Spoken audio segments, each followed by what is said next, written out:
The message is about the table. That's why I stopped on verse 20. I've already underlined and asked you to underline the same. Listen to me, my brother and sister. Listen to me wherever you are and you're observing the Passover. The Passover that Jesus Christ did, the Passover, the Last Supper that the Lord had before his death with his disciples, was this one. It was around the table. It was in a home. It is not a mistake that during this time, the Lord has allowed us to go into our homes and have Passover there. Let me say it again. It is not a mistake that the Lord has allowed us this time, that this time we should go back into our homes to have or to celebrate Passover. He did the same one. I want to believe prophetically that this could be our last supper within the season that we're talking about. This could be the last supper. But note, this supper was done around the table. If you have not yet started having a Passover or celebrating the Passover or do a Holy Communion within your home around the table, I would suggest that you do so to fulfill this scripture. This supper was done in a city or in a place, in a man's house. It must be in a house. It was done around the table. Please do it around the table. It does not matter how many you are. Those that are going to be with you around the table, they are the ones that are the Lord has commanded you to have, to be with.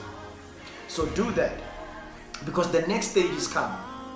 When they were reclining around the table, the Lord started pouring out his heart on them.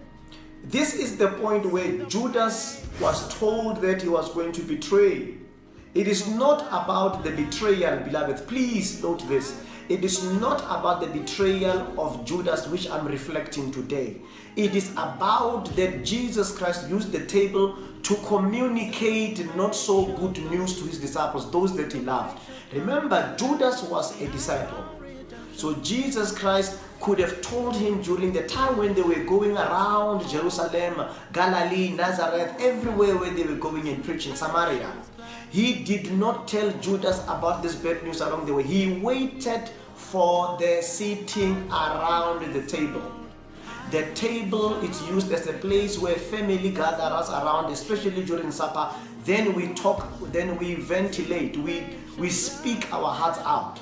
So Jesus Christ communicated his heart and communicated to the heart of Judas during the time. The essence is that the good news. Today, most of the news are broken in pulpits. Today, most of the news are broken on televisions. Today, most of the news are broken on social media. Today, the biggest of the news are broken in some corners in the public parks.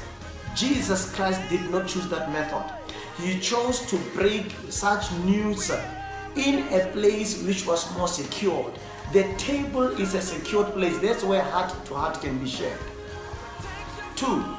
After Judas was told, if you can continue, just after Judas was told that he will betray the Son of Man, Jesus Christ then started serving.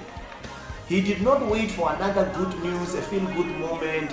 He continued just after communicating those bad news. It says, while they were eating, the scriptures that we read every time when we are supposed to start administering the Holy Communion, it is the scripture that follows immediately after the news about Judas was communicated. Immediately.